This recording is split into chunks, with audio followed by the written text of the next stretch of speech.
herself, though her pursuit of the truth does lead to the revelation, so she may be seen as an ancestor of the female detective. The first true literary detective, as we would recognize him, is C. Auguste Dupin, created by Edgar Allan Poe, 1809 to 1849, who appears in 3 short stories starting with The Murders in the Rue Morgue, 1841. Dupin is quite rightly regarded as the true ancestor of Sherlock Holmes, and though he does not earn his living from detection, Dupin is recognized as an expert by the prefect of police in Paris, and his advice is sought whenever there is an unusual or particularly baffling crime. Poe can justifiably be credited with creating the first modern independent detective. But he did not write a detective novel.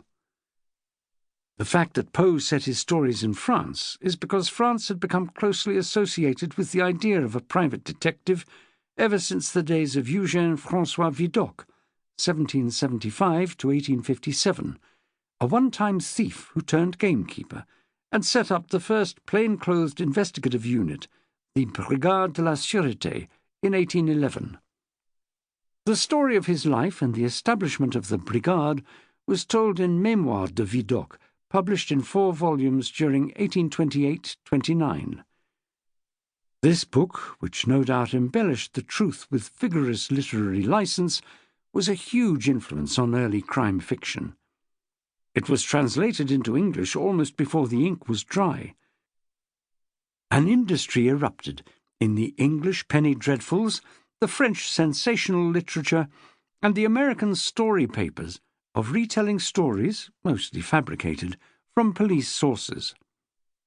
Its influence can be seen in the many casebook reminiscences that appeared in subsequent years. One of the earliest was by a forgotten British writer, William Russell, 1807 to 1877, who produced a series of stories for Chambers's Edinburgh Journal under the alias Waters, purporting to be first-person accounts of a London detective. These first made it into book form in America as The Recollections of a Policeman in 1852, and in Britain as Recollections of a Detective Police Officer in 1856. These were immensely popular, especially in America, where the image of the private detective was further enhanced by the media hype around the first private detective agency, established by Alan Pinkerton, 1819 to 1884, in 1850. Russell wrote many similar books under various aliases, all in the faux autobiographical style of Vidocqian reminiscences, and inspired many imitators. Amongst them are The Female Detective by Andrew Forrester Jr., and Revelations of a Lady Detective, published anonymously but attributed either to Bracebridge Hemming, 1841 to 1901, or William Stevens Hayward, 1835 to 1870. Both were published in 1864. The Female Detective features Mrs. Gladden, usually known simply as G, who is a genuine consulting detective. Mrs. Pascal, of Revelations of a Lady Detective, on the other hand, is employed by the London police force in order to undertake undercover work. Between them, they put the female detective firmly on the literary map. Another nominee for the first female detective is Ruth Trail in Ruth the Betrayer, or The Female Spy, by Edward Ellis, a penny dreadful which appeared in 52 weekly parts starting on the 8th of February 1862. Ruth isn't really a detective.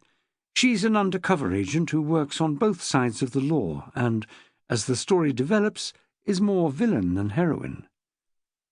These and similar books, such as Mary E. Braddon's 3 Times Dead or The Secret of the Heath, 1860, also known as The Trail of the Serpent, are works which involve crimes and include some detection, but are in no way detective novels.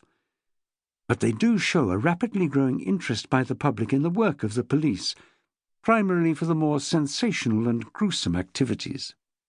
Many believe that the true father of the detective novel was the French writer Émile Gaboriau, 1832 to 1873.